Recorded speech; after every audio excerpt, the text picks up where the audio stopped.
तो आइए बच्चों, आज हम पंचतंत्र की कहानियों में पहला भाग ब्राह्मण और नेवला के बारे में पढ़ेंगे।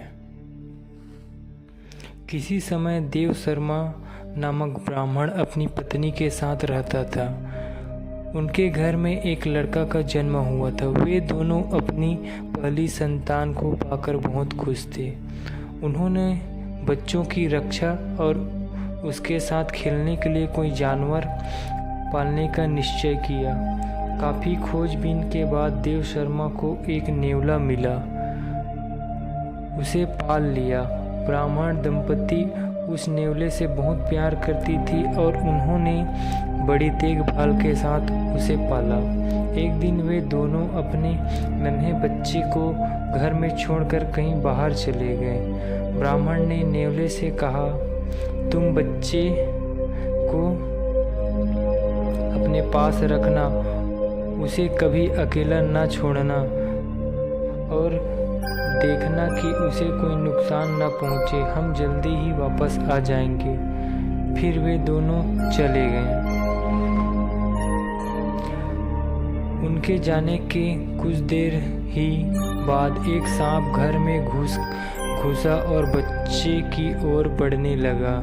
खतरे को भांपकर नेवला ने उस सांप पर हमला किया और उसे मार डाला। नेवला यह सोचकर बहुत खुश हुआ कि उसने अपनी मालिक के बच्चे की जान बचाई है। दरवाजा के पास बैठकर वह मालिक और उनकी पत्नी के आने की प्रतीक्षा करने लगा। कुछ देर बाद ब्राह्मण की पत्नी घर वापस आई।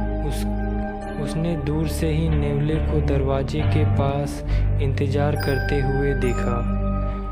जब वह समीप आई तो उसने ध्यान दिया कि नेवले के मुंह पर खून लगा हुआ है।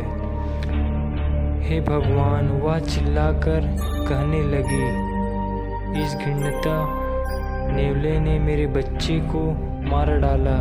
मैं इसे कठोर दंड दूंगी।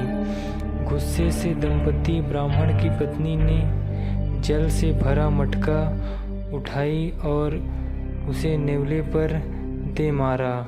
नेवला तुरंत ही मर गया। इसके बाद वह घर के भीतर आई। यह उसे आश्चर्य का ठिकाना न रहा जब उसने बच्चे को पालने पर आराम से सोता हुआ पाया। पास ही कई टुकड़ों में बटा हुआ सांप मृत पड़ा था। तब उसे महसूस हुआ कि नेवला ने तो वास्तव में अपने बच्चे की रक्षा की थी। मैंने यह क्या कर डाला, अफसोस से बिलखने लगी। इस नेवले ने तो वास्तव में मेरे बच्चे की जान बचाई। मैंने उसे बिना सोचे समझे मार डाला। उस ब्राह्मण की पत्नी को बहुत देर बाद यह समझ आया कि बिना विचारे और जल्दबाजी में किया गया काम वास्तव में परिणाम दुखदायी होता है। यहाँ पे कुछ क्वेश्चंस हैं बच्चों, आपको इसके आंसर देने हैं। मिलते हैं अगले